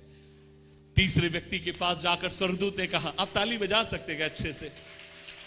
तीसरे व्यक्ति के पास परमेश्वर के दूत ने जाकर कहा, भयभीत मत हो, मत डर, परमेश्वर की ओर से ये है और तू उसका नाम यीशु रखना और वह अपने लोगों का उनके पापों से क्या करेगा? उद्धार करेगा। वो उद्धार करता होगा, वो मुक्तिदाता होगा, वो लोगों की जिंदगियों के भीतर मुक्ति लेने कर आने वाला होगा। एक बात मैं आपसे कहना चाहता हूं, कई बार लोग मेरे से पूछते हैं, भाई कैसे मुक्ति मिलती है, मुझे क्या करना पड़ेगा मुक्ति पाने के लिए, मेरे को कौन सा रास्ता अपनाना पड़ेगा मुक्ति पाने के लिए। मैं एक बात आपसे कहना चाहता हूं, हमें कुछ करने की जरूरत नहीं है। पवित्र शास्त्र बाइबल कहती है, उसने आपके मेरे पापों के बदले कालवरी क्रूस के ऊपर अपने आप को दे दिया। आपको मुझे जो करना था उसने वो सब कुछ कालवरी क्रूस के ऊपर उसने पूरा कर दिया। अब बाइबल कहती है, मात्र तू उस पर विश्वास कर तो तू मुक्ति पाएगा। उसके ऊपर विश्वास कर कि यीशु मेरे लिए इस धरती पर आया, यीशु मेरे लिए मारा गया, यीशु मेरे लिए गड़ा गया, यीशु मेरे लिए मुर्दों में से जी उठा। मात्र विश्वास कर, अपने मुंह से इस बात को कह दे। परमेश्वर का वचन कहता है, तू मुक्ति पाएगा, तू मुक्ति पाएगा, तू मुक्ति पाएगा। अगर यहां पर आज कोई बैठा व्यक्ति ऐसा व्यक्ति है जो मुक्ति की खोज में गए, आप कह रहे हैं, भाई मैं क्या करूं, मुझे समझ में नहीं आ रहा, कैसे मुझे मुक्ति मिलेगी, कैसे मुझे छुटकारा मिलेगा, कैसे मेरे पापों को मुझे उद्धार का अनुभव महसूस होगा। कुछ करने की जरूरत नहीं है। पवित्र शास्त्र बाइबल कहती है, जैसे मैंने कहा, अपने मुंह से अंगीकार कर, दिल से विश्वास कर, यीशु मसीह परमेश्वर का पुत्र गए, कालवरी पर उसने तेरे लिए अपने प्राण को दिया, तेरे बदले उसने अपनी जिंदगी को कालवरी पर दिया। अब तुझे एक काम करना है, मात्र विश्वास कर, विश्वास कर, विश्वास कर, विश्वास कर, विश्वास कर। तेरा विश्वास तुझे मुक्ति दिलाने के लिए काफी है। तेरा विश्वास तुझे मुक्ति दिलाने के लिए काफी है। तेरा विश्वास तुझे मुक्ति दिलाने के लिए काफी है। इसलिए तो हम कहते हैं, आज वह दिन है जिस दिन मुक्तिदाता आया। इसलिए तो हम कहते हैं, जब ये लोग गा रहे थे तारनहारा, मैं महाराष्ट्र से हूं, नागपुर से हूं, और मैं समझ सकता हूं तारन का मतलब होता है उद्धार करने वाला, मुक्ति देने वाला। मैं आज आपसे कहना चाहता हूं, हमें मुक्ति के लिए भटकने की जरूरत नहीं है, हमें मुक्ति खरीदने की जरूरत नहीं है, क्योंकि वो तो मुफ्त परमेश्वर की ओर से दान है। मात्र विश्वास कर, तेरा विश्वास तुझे मुक्ति दिलाने के लिए काफी है। आज ना केवल यीशु के जन्म उत्सव को मनाएं, लेकिन सबसे बड़ा जन्म उत्सव पता है क्या है? सबसे बड़ा यीशु का जन्म उत्सव ये है, जब आज अपने दिल को आप, मन को खोलते हैं और अपनी जिंदगी में उसको आह्वान करते और कहते हैं, प्रभु मेरे दिल में आइए, मेरे जीवन में आइए, मुझे बचा लीजिए। आपकी छोटी सी प्रार्थनाएं आपको बचाकर मुक्ति देने के लिए काफी है। आखिरी बात बोलकर अपनी वाणी को विराम देना चाहूंगा। ऐसा लगता है जिस तरीके से आप लोग मुझे सुन रहे हैं, मैं तो पूरे दिन बोलने के लिए तैयार हूं, लेकिन मेरा समय मुझे अनुमति नहीं देता है। लेकिन एक और आखिरी बार, चौथी बार जो देवदूतों ने कहा, डर मत, हम लोग पवित्र शास्त्र बाइबल से देख रहे हैं। परमेश्वर के वचन में लिखा है, लूका रचित सुसमाचार अध्याय 2 और उसकी 8 आयत। मैं चाहता हूं ये आखिरी बात है और फिर जरूर एक और आत्मकथा आपके साथ बांटना चाहता हूं। लिखा गया, उस देश में कितने गडरिये थे जो रात को मैदान में रहकर अपने झुंड का पहरा देते थे, और तब प्रभु का एक दूत उनके पास आ खड़ा हुआ और प्रभु का तेज उनके चारों ओर चमका और वे बहुत डर गए। तब स्वर्गदूत ने उनसे कहा, मत डरो, क्योंकि मैं तुम्हें आनंद का सुसमाचार सुनाता हूं, और वह सब लोगों के लिए होगा कि आज दाऊद के नगर में तुम्हारे लिए एक उद्धार करता जन्मा गया। यह मसीह है, और इसका तुम्हारे लिए यह पता होगा कि तुम बालक को कपड़े में लिपटा हुआ चरनी में पाओगे, और तब एकाएक स्वर्गदूत के साथ स्वर्गदूतों का एक दल परमेश्वर की स्तुति करते हुए और यह कहते हुए दिखाई दिया, आकाश में परमेश्वर की महिमा और पृथ्वी पर उन मनुष्यों से जिससे वो प्रसन्न गए शांति हो। और जब स्वर्गदूत उसके पास से चले गए तो गडरिये ने आपस में कहा, आओ हम बैतलहम जाकर जो बात हुई है और जो प्रभु ने हमें बताया है देखें। और तुरंत जाकर उन्होंने मरियम यूसुफ को चढ़नी में उस बालक को पड़ा हुआ देखा और उन्होंने इस बात को जो इस बालक के विषय में उनसे कही और प्रकट की गई थी। और सब सुनने वालों ने उन बातों से जो गडरियों ने कहीं आश्चर्य किया था, परंतु मरियम ने यह सब बातें अपने मन में रखकर सोचती रही। और गडरिये जैसा उनसे कहा गया था वैसे ही सब बात सुनकर देखकर परमेश्वर की महिमा और स्तुति करते हुए लौटकर चले गए। सुनी मेरी बात को, इस बात को कहकर अपनी वाणी को मैं विराम देना चाहूंगा। चौथी जगह पर परमेश्वर के दूत ने प्रभु यीशु मसीह के जन्म के विषय में कहा। उसे किन से कहा? लिखा है आज से 2000 साल पहले की बात है। और जब गडरिये लोग रात में क्या कर रहे थे? अपनी भेड़ों की रखवाली कर रहे थे। गडरिये थे जो रात में मैदान में रहकर अपने झुंड का पहरा दे रहे थे। और हम देखते हैं उनके बीच में एकाएक प्रभु का दूत प्रकट होता है। मैं इस जगह पर गया, से कुछ साल पहले मुझे इजराइल जाने के लिए मौका मिला। और जब मैं इजराइल गया तो ये जगह मैं गया था और जहां पर लोग मानते हैं परंपरागत तौर पर ये वही जगह थी जहां पर स्वर्गदूत आकर प्रकट हुए थे। हमारे जो गाइड थे उन्होंने हमसे बताया और मैं उस जगह को देखकर बहुत अधिक आश्चर्यचकित था। जब आप इजराइल जाएंगे, इजराइल जो देश है वो पहाड़ों पर बसा हुआ देश है, बहुत छोटा सा देश है। और जब मैं वहां गया मैंने देखा एक छोटा सा मैदान है, गडरिये वहां पर बैठे गए और वास्तव में जो झुंड का पहरा दे रहे थे उनका जो भेड़ बकरियां जो थी खुले मैदान में नहीं थी। हमारे गाइड ने हमें बताया आज से 2000 साल पहले जब चरवाहे लोग रात के समय अगर रुकते थे तो वहां पर बहुत सारी गुफाएं बनी थी। उन गुफाओं के भीतर वे अपनी भेड़ बकरियों को रखते थे और मैदान में वो बैठकर सुबह होने का इंतजार करते थे। गुफाओं में इसलिए रखते थे क्योंकि उनको डर था कहीं आकर जंगली पशु उनकी भेड़ों को ना खा ले। लेकिन दूसरे शब्दों में, चाहे आज से 2000 साल पहले की बात हो चाहे आज की बात हो, जब भेड़ बकरी चराने वालों को जब हम देखते हैं, हम उनको क्या कहकर देखते हैं? हम उनको कहकर देखते हैं, हम उनसे ऐसा कहते हैं जैसे मानो एक सामान्य या साधारण पुरुष। आज से 2000 साल पहले की मैं बात कर रहा हूं। इसका मतलब यह था प्रभु का संदेश डर मत ना केवल एक पंडित के लिए था, एक याजक के लिए था, ना केवल एक जवान महिला के लिए था, ना केवल जवान पुरुष के लिए था, लेकिन क्या आप इस बात को जानते हैं? प्रभु का संदेश भयभीत मत हो, ये आपके मेरे जैसे सामान्य लोगों के लिए भी था। डरो मत, भयभीत मत हो जाओ। मैं आज आपसे कहना चाहता हूं ये हमारे लिए संदेश था। आज आपसे कहना चाहता हूं क्रिसमस का संदेश, यीशु मसीह उद्धारकर्ता बनकर इस धरती पर आया है। ये संदेश किसके लिए है? ये आपके जैसे मेरे लिए सामान्य लोगों के लिए है, जो त्यागे गए थे, जो लोगों से दूर कर दिए गए थे। और स्वर्गदूत ने आकर उनसे क्या कहा? आप कल्पना करके देखिए, ये लोग रात में बैठे हैं, पहरा दे रहे हैं। हमें नहीं मालूम ठंड का समय था कि नहीं, लेकिन हम देखते हैं ये लोग पहरा दे रहे हैं, रात में आपस में बात कर ही रहे होंगे और उतने में तेज चमकता गए और ये लोग डर गए। मैं सोचता हूं अगर यूपी में होता तो जरूर कहते, दैया रे दैया, ये क्या देख लिया हमने, ये हमने क्या देख लिया।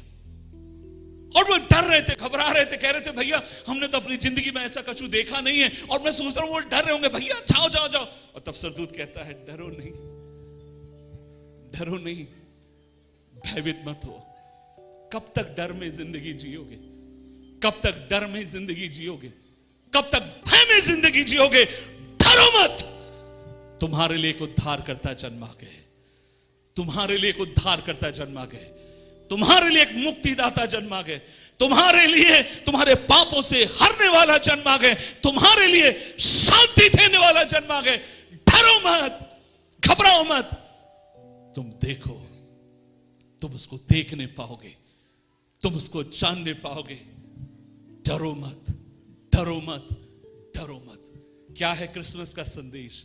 सैकड़ों संदेश है क्रिसमस के, लेकिन एक शब्द जो यीशु मसीह के जन्म के इर्द गिर्द बार बार हमने होते हुए देखा था, और वो यही तो था, डरो मत, डरो मत, डरो मत। आज जितने सामान्य लोग यहां पर बैठे हैं, आज इस वाणी को सुनने वाले जितने दूर दूर तक मेरी इस वाणी को सुन पा रहे हैं, मैं आज आप सबसे कहना चाहता हूं, आज आपके लिए, मेरे लिए आज से 2000 साल पहले एक उद्धारकर्ता जन्मा गए और प्रभु का संदेश आपसे मुझसे कहता है, डरो मत, भयभीत मत हो, हमारे लिए एक मुक्तिदाता जन्मा गए। हमारा काम है उसके ऊपर विश्वास करना, हमारा काम है उसको निहारना, हमारा काम है उसके ऊपर ईमान रखना और आगे की तरफ बढ़ते चले जाना। इस कहानी को बोलकर अपनी बात को मैं यहीं पर विराम देना चाहूंगा। कल मैं यहां पर आया, कल शाम को, मेरे ख्याल से परसों आया, और जब शाम के समय आया तो उस समय पास्टर साहब के बड़े बेटे का जन्मदिन था और मुझे दूसरे बेटे का जन्मदिन था और मुझे मौका मिला उसके जन्मदिन में शरीक होने के लिए। बहुत ही सिंपल तरीके से जन्मदिन था, परिवार के क्लोज लोग थे, मैं भी वहां पर आ गया और मुझे अभी भी याद है, उनके लिए कहा गया, मुझसे कहा गया कि आप इनके लिए प्रार्थना करिए ताकि परमेश्वर इनके जन्मदिन में इनको और आशीष दे, और मैं उनके लिए दुआ कर रहा था। और उसके बाद केक काटा गया और जब केक काटा जा रहा था मुझे अपनी एक कहानी मुझे याद आई, और वो कहानी ये है, एक दिन की बात है, मुझे मेरी माँ अपने पास बुलाती है। मैंने आपसे कहा बचपन में 5 साल का था, उस समय मेरे पिता को कैंसर हो गया और वो इस दुनिया को छोड़कर चले गए। मेरी माँ ने और मेरी बहन ने हमको बड़ी मुश्किल के साथ पाला। मेरी बहन साड़ी के ऊपर फॉल लगाया करती थी, मेरी माँ कहीं पर काम करती थी पैकिंग का और उसको 10 रुपए मिलते थे। मैं बेकरी में बचपन से काम करता था और मुझे पहले 2 रुपए, फिर 3, फिर 5 और इस तरीके से पैसे मिलते थे और हम लोग बहुत मुश्किल के साथ अपनी जिंदगी को चला रहे थे। लेकिन उन दिनों में मैं बेकरी में काम नहीं कर रहा था, बेकरी में मैं उसके बाद में काम करने के लिए गया। लेकिन उससे पहले की एक घटना है जो मैं आपके साथ बांटना चाहता हूं, और इस घटना ने मेरी जिंदगी के ऊपर बहुत अधिक प्रभाव छोड़ा। उसके कुछ समय के बाद मैं बेकरी में काम करने के लिए गया। एक दिन की बात है, मेरी माँ मुझे अपने पास बुलाती है, मुझे 1 रुपए देती है। इस कहानी को आप मेरे YouTube चैनल के ऊपर और तमाम जगहों पर सैकड़ों की संख्या में, हजारों की संख्या में लोगों ने इस कहानी को सुना है। और मेरी माँ मुझे अपने पास बुलाती है और बुलाने के बाद मेरी माँ ने मुझे 1 रुपए दिया और 1 रुपए देकर मेरे से कहती है, किशोर एक काम करना, 50 पैसे खोपरेचं तेल आणायचं, आणखी 50 पैसे, तो 50 पैसे का तू, मराठी में बोला, 50 पैसे तू एक काम करना, नारियल का तेल लेना और 50 पैसे तू लौटा कर वापिस ले आना। मैंने कहा ठीक है माँ, मैं लेकर आता हूँ। मेरे को अभी भी याद है, मैं वहां पर गया और हाफ पैंट पहना हुआ था। मेरी माँ तैयार हो रही थी क्योंकि उसको कोर्ट जाना था, जिला जाना था, और वो जिला इसलिए जाना चाहती थी क्योंकि उन दिनों में जो संजय गांधी पेंशन बोला जाता था, विधवा पेंशन, उसको मिलती थी और उसका कुछ फॉर्म की फॉर्मेलिटी उसको करनी थी। तो वो वहां पर तैयार हो रही है, मेरे से कहते किशोर तू 50 पैसे का तेल लेकर आना और 50 पैसे लेकर आना। उन दिनों में आपको याद है, जो मेरी उम्र के हैं आपको पता होगा, उन दिनों में खुला नारियल का तेल मिल जाता था सर पे लगाने का। सो मैं तेल की बोतल लेता हूं, 1 रुपए लेता हूं, दुकान में पहुंच गया। एक दुकानदार था हमारे पास में, उनका नाम मोहन था। मैंने उसको बोला, भाई मोहन 50 पैसे का तेल दे दो। वो 50 पैसे का तेल दे रहा था और जब दे ही रहा था उतने में मेरी नजर कांच का एक मर्तबान था उसके भीतर पड़ी। कांच की एक बरनी, हम लोग मराठी में बरनी कहते हैं लेकिन उर्दू में उसको मर्तबान कहते हैं। कांच का एक मर्तबान था, उसके अंदर मेरी नजर पड़ी और मैंने उससे पूछा, मैंने कहा मोहन भैया ये क्या है? और तब उसने मुझसे बोला, किशोर तेरे को मालूम नहीं ये क्या है? मैंने कहा मेरे को पता नहीं है। उससे बोला, किशोर इसको केक कहते हैं, क्या तेरे को मालूम नहीं ये केक है? आप विश्वास नहीं करेंगे, मैं जब 5 साल का था मेरे पिता मर गए। उसके बाद कभी मेरी माँ ने हमारा जन्मदिन मनाया ही नहीं, हमको पता ही नहीं था मेरे को। लेकिन इतना मैंने उससे बोला, ये क्या मीठी मिठाई होती है, कैसी मिठाई है? वो मेरे से बोलता है, किशोर ये जो मिठाई है ना, ये मिठाई वो मिठाई है जो जन्मदिन के दिन खाई जाती है। मैंने बोला जन्मदिन के दिन? मैंने पूछा भाव कितनी की है? उसने मेरे से बोला 25 पैसे की। उन दिनों में आपको याद होगा कागज में 25 पैसे का केक आया करता था, नीचे कागज होता था उसके ऊपर। मैंने कहा 25 पैसे का। मैंने कहा भाई कैसा लगता है ये? उसने मेरे से बोला तू इतना क्यों पूछ रहा है, खरीद क्यों नहीं लेता? मैंने कहा नहीं, माँ ने बोला है 50 पैसे का नारियल का तेल 50 पैसे लौटा कर लेकर आना। मैं 50 पैसे का तेल लेता हूँ नारियल का, 50 पैसे अपने हाथ में लेता हूँ और हाथ में लेकर मैं घर की तरफ लौट कर आ रहा था। लेकिन आप कल्पना नहीं करेंगे, जब मैं लौट कर आ रहा था मेरे मन में पता क्या घूम रहा था? केक घूम रहा था। उससे मेरे से बोला ये मीठा है, और उसने मेरे से एक बात ये भी कही थी, जन्मदिन के दिन खाया जाता है। मेरे मन के अंदर वो घूम रहा है और जैसे ही मैं अपने घर के अंदर घुसने के लिए हुआ, तुरंत मेरे को याद आया वह दिन 29 जनवरी था और 29 जनवरी मेरा जन्मदिन था। मेरे को याद आया 29 जनवरी और आज मेरा जन्मदिन है। और मोहन ने क्या कहा था, ये कब खाते गए? जन्मदिन के दिन खाते।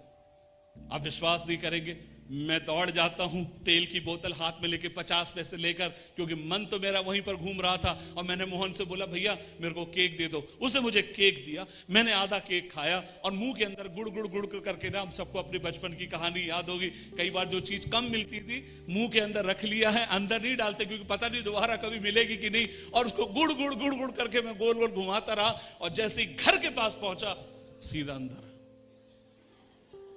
लेकिन मैं अच्छा बच्चा था, मैंने आधा खाया और आधा अपनी माँ के लिए भी बचा के ले गया, मैंने पूरा नहीं खाया। और जैसे ही मैं अंदर की तरफ गया, जाने के बाद मेरी माँ बाहर खड़ी थी और उसने मेरे, क्योंकि बहुत देर हो चुकी थी, और तो मेरी माँ बोलती है किशोर तेरे को इतना देर क्यों हो गई। मैंने बोला माँ आज, जैसे और बच्चे झूठ बोलते मैंने भी बोल दिया, मैंने कहा माँ आज बहुत भीड़ थी मोहन की दुकान में इसलिए इस तरीके से हो गया। मेरी माँ ने बोला किशोर तेल लेकर आ गया। मैंने कहा हाँ। तब तक हम लोग चलते चलते सामने के रूम में आ गए हैं। ये गवाही मेरी माँ की दी हुई है, दया सागर करके एक मैगजीन हमारी आती थी, उस मैगजीन के भीतर ये गवाही को आप लोग देख सकते हैं। सो मेरी माँ मेरे से बोलती है कि किशोर बाकी के 50 पैसे कहाँ हैं। मैंने तेल दिया, बोला 50 पैसे कहाँ हैं। मैं जेब में हाथ डालता हूँ, डालने के बाद मैंने 25 पैसे निकाल के दिए। मेरी माँ ने मेरे को बोला बाकी के 25 पैसे कहाँ हैं। मैं अपनी माँ को तरफ देखता रहा। मैंने कहा माँ पूछ पूछ के मना कर देगी तो बचा हुआ केक भी मैं ही खा लूंगा। और लेकिन मेरी माँ मेरे से पूछ रही है बाकी के 25 पैसे कहाँ, क्योंकि उन दिनों में जहां मैं रहता हूं मेरे घर से कोर्ट जाने के लिए 50 पैसे सरकारी बस का किराया। मेरी माँ बोल रही है बाकी के 25 पैसे कहाँ। मैंने धीरे से आधा खाया हुआ केक निकाल को मैंने माँ को दिया। मेरी माँ बोलती किशोर तूने मिठाई खाई। मैंने कहा हाँ मैंने मिठाई खाई। और जैसे कि मैंने हाँ कहा, आप विश्वास नहीं करेंगे, मैं तो बहुत दुबला पतला था, मेरी माँ तो सर थोड़ा आप नीचे रहिएगा, ऊपर नहीं नहीं आप ऊपर नहीं जा सकते हैं sir. Thank you so much. It's fine fine fine, आप कोई बात नहीं सर। सो हम लोग कहाँ थे, ठीक है मेरी माँ के पास थे। तो मेरी माँ कहती है किशोर बाकी के 25 पैसे का। मैंने माँ को केक निकाल के दिया। मैंने कहा माँ मैंने केक खाया। जैसे मैंने कहा, मैंने अपने माँ से कहा मैंने केक खाया, आप विश्वास नहीं करेंगे मेरी माँ मुझे जोर से थप्पड़ मारती है, मैं जमीन में गिर गया, मेरा केक पलंग के नीचे गिर गया। मेरी नजर तो केक के ऊपर बनी हुई थी, मुझे लगा अब तो मैं दूंगा नहीं जितना, और मेरी माँ मुझे बहुत मार रही है। जो लोग इस तरीके की फैमिली से आते हैं वो लोग समझ सकते हैं, खासकर माएँ जब सिंगल माएँ बच्चों को पालती हैं, आप समझ सकते हैं बहुत डिप्रेशन होता है। और कई बार शिकार कौन बनते हैं, कई बार आपने देखा है, जो लोग शादीशुदा आपको ही मालूम होगा, पति पत्नी की लड़ाई में शिकार कौन होता है, बच्चे हो जाते हैं। और वहां मेरा शिकार हो रहा है, क्योंकि मेरी माँ कह रही है अब मैं कैसे जाऊंगी कोर्ट, अब मेरे को 7 किलोमीटर जाना है, 7 किलोमीटर आना है। She was beating me like anything, वो मुझे बहुत मार रही थी। और जब मार मेरे सहने के ऊपर हो गई, ईश्वर इस बात का गवाह है, मैं उसके हाथ को पकड़ता हूं और मैं कहता हूं माँ तू एक बार तो पूछ लेती मैंने केक क्यों खाया। उसने बोला तू पैसा खर्चा करना चाहता इसलिए खाया। मैंने कहा माँ आज तू तारीख तो देख कौन सी तारीख है। वो कहती मेरे को मालूम नहीं कौन सी तारीख है। मैंने कहा यही तो प्रॉब्लम है, तू देखना कौन सी तारीख है। तो क्या कौन सी तारीख है। मैंने कहा 29 तारीख। तो मैंने कहा माँ तू भूल गई आज मेरा जन्मदिन है।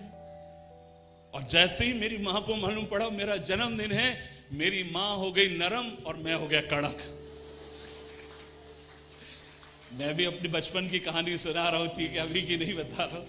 और मेरी माँ मेरे से बता तो मेरा राजा बेटा है, मेरे से गलती हो गई, मेरे से माफ कर दिया। मेरे को बहुत वो लगा रही है गले। मैंने कहा नहीं आप अच्छी माँ नहीं हो ना, जैसे और बच्चे आज मेरे बच्चे या आपके बच्चे बोलते हैं। मैंने कहा आप अच्छी माँ नहीं हो, आपने मेरे जन्मदिन में केक नहीं दिया, आप मुझे मार रही थी, मुझे बहुत मारा। और मैं आपसे बोलता हूँ जब मेरी माँ मुझे संभाल नहीं पाई, मुझे सामने के रूम में छोड़ दी गई, पीछे के रूम में वो चले गई।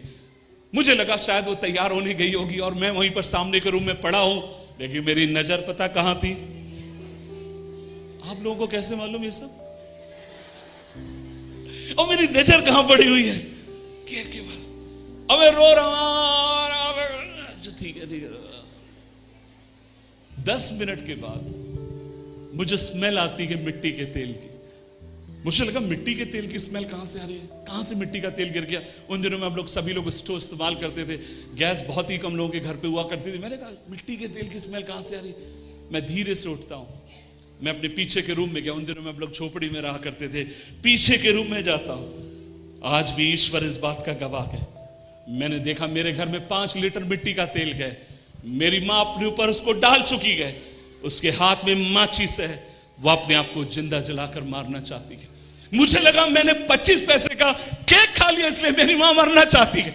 और मैं उसको पीछे से पकड़कर कहता हूं, माँ अगर तू मर गई तो हमारा क्या होगा? और मुझे अभी भी याद है, मैं जोर से उसके हाथ को पकड़ता हूं। वो कहते किशोर मेरे को छोड़ दे, मेरे जीवन में जीने का क्या फायदा? मैं तेरे जन्मदिन के दिन तेरे को 25 पैसे का केक नहीं खिला पाई, कोई नहीं था। मुझे अभी भी याद है, मैं उसको पीछे से पकड़ रहा हूं, वो भी रो रही है, मैं भी रो रहा हूं। मैंने बोला मां कुछ भी हो जाए, नहीं मैं केक खाऊंगा, लेकिन तू हमको छोड़ के अगर चले गई हम अनाथ हो जाएंगे, हमारा क्या होगा? कोई नहीं था हमारी पुकार को सुनने के लिए। लेकिन मैं विश्वास करता हूं, जब हम लोग रोते समय जब किसी ने नहीं देखा, परमेश्वर हमें देख रहा था। आज हम बैठी हुई एक एक मां से कहना चाहता हूं, भाई बहनों से कहना चाहता हूं, परमेश्वर का वचन कहता है हमारे दर्द में रोने वाला एक प्रभु है जिसका नाम प्रभु यीशु मसीह है। हमारे आंसुओं में हमारे संग रहने वाला पवित्र शास्त्र बाइबल कहती है एक प्रभु है जिसका नाम प्रभु यीशु मसीह है। और वो सामान्य लोगों से देखकर कहता है मत डर, तुम्हारे लिए एक उद्धारकर्ता जन्मा गया। यह संदेश एक पंडित के लिए था, यह संदेश एक लड़की के जवान लड़की के लिए था, यह संदेश एक जवान के लिए था, और यह संदेश आपके मेरे जैसे बैठे हुए सामान्य लोगों के लिए गए। मत डर, तुम्हारे लिए एक उद्धारकर्ता जन्मा गए जो शांति का राजकुमार गए, प्रभुता उसके कांधे पर गए और उसका राज्य अनंत काल का राज्य है। और जो कोई उस पर विश्वास करे वो कभी नाश नहीं होगा परंतु अनंत जीवन का वारिस बन जाएगा। बाइबल की सबसे सामर्थ्य एक आयत, परमेश्वर ने जगत से ऐसा प्रेम किया, उसने अपना एक लौता बेटा दे दिया ताकि जो कोई उस पर विश्वास करे वह नाश ना हो परंतु अनंत जीवन पाए। परम प्रधान परमेश्वर ने आज से 2000 साल पहले आपके लिए मेरे लिए अपने पुत्र को भेजा। हमारा एक ही काम है, उस पर विश्वास करें। विश्वास मात्र से आपको मुक्ति मिलेगी। हमारा दिमाग इस तरीके से ट्यूनिंग है, पता है क्या हम सोचते हैं, जब तक मैं कुछ करूंगा नहीं ना मेरे को कुछ पाने में मजा नहीं आता। नहीं मेरे भाई, ये दैवीय काम है, ये दैवीय काम है। किसी को मुक्ति देना ये तेरे मेरे बस की बात नहीं है। मुक्ति मिलती है उसके ऊपर विश्वास करने से, उसको पुकारने से, उसको अपने दिल में बसाने से। आइए मिलकर अपनी आंखों को बंद करें, हम परमेश्वर से प्रार्थना करें। मैं यहीं पर अपनी वाणी को विराम देना चाहूंगा। आप लोग 1 घंटे से ज्यादा मुझे सुन रहे हैं, लेकिन आज का संदेश ये है, क्रिसमस का संदेश ये था जो बार बार कहा गया, डरो मत, डरो मत, डरो मत, डरो मत, डरो मत, डरो मत। मैं चाहता हूं क्यों ना मिलकर अपनी आंखों को बंद करें। आप एक मसीह हो सकते हैं या पहली बार आप यहां पर आए हैं, आप देखने आए हैं यहां पर क्या होता है, या आपके मित्र आपको लेकर आए हैं। आप जो भी क्यों ना हो, जब आप प्रभु की उपस्थिति में, मैं आपसे कहना चाहता हूं कि आप थोड़ा आदर दिखा सकते हैं, कि आप अपनी आंखों को बंद कर सकते हैं। सामने से लेकर पीछे तक, दाएं से लेकर बाएं तक, मैं चाहता हूं क्यों ना अपनी आंखों को बंद करें और हम मिलकर अपने दिल से कहें, प्रभु जी तेरा वचन कहता है तू उस धरती पर इसलिए आया ताकि मुक्ति दे। क्या हम मिलकर कह सकते हैं, प्रभु मुझे मुक्ति दीजिए, मुझे उद्धार दीजिए, मेरे पापों से मुझे आजाद करिए। आपकी छोटी सी प्रार्थनाएं, आपका विश्वास आपको मुक्ति देने के लिए विश्वास योग्य है, मुक्ति देने के लिए काफी है, मुक्ति देने के लिए काफी है। शायद ये मौका होगा आखिरी, तुझको बुला रहा है नासरी। शायद ये मौका होगा आखिरी, तुझको बुला रहा है नासरी। क्यों नहीं आता यीशु पास तो, फिर ना रहेगा यूं उदास तो। आजा यीशु मसीह के दर आजा, जीवन मिलेगा तुझे आज। जा। शायद ये मौका होगा आखिरी, तुझको बुलाए यीशु नासरी। क्यों नहीं आता यीशु पास तू, फिर ना रहेगा यूं उदास तू। शायद ये मौका आखिरी होगा, ईश्वर का वचन कहता है। मैं फिर कहना चाहता हूं, परमेश्वर ने जगत से ऐसा प्रेम किया, उसने अपने एक लौता पुत्र दे दिया।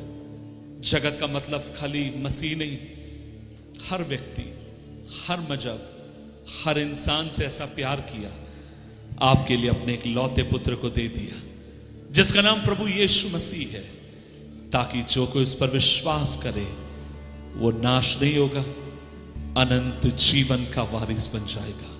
जो कोई उस पर विश्वास करे वो मुक्ति पाएगा, वो मुक्ति पाएगा, वो मुक्ति पाएगा। हालेलुया। आइए मिलकर प्रार्थना करें। प्रभु जी, हम धन्यवाद देते हैं इस दिन के लिए, इस समय के लिए। खासकर प्रभु जी, आज हमारी प्रार्थना है, आज आपके लोगों के लिए हम प्रार्थना करते हैं। जितने लोग प्रभु जी आज आपके जन्म के उत्सव में यहां पर इकट्ठा है, मैं एक एक के लिए दुआ करता हूं। प्रभु जी, ये वचन होने दे, उनकी जिंदगियों में काम करें।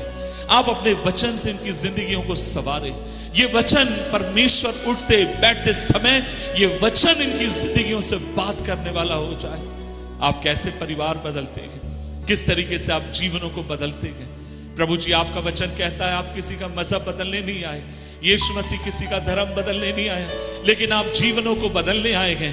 परमेश्वर शराबी को उसकी शराब से आजाद करने आए हैं, जो विचार में गए वहां से उन्हें आजाद करने आए हैं, जो पाप में गए उन्हें वहां से आजाद करने आए हैं। और आज मैं एक एक के लिए प्रार्थना करता हूं, यदि कोई शराब के नशे में आदि है, यीशु मसीह के नाम में वो यहां से आजाद होकर जाए।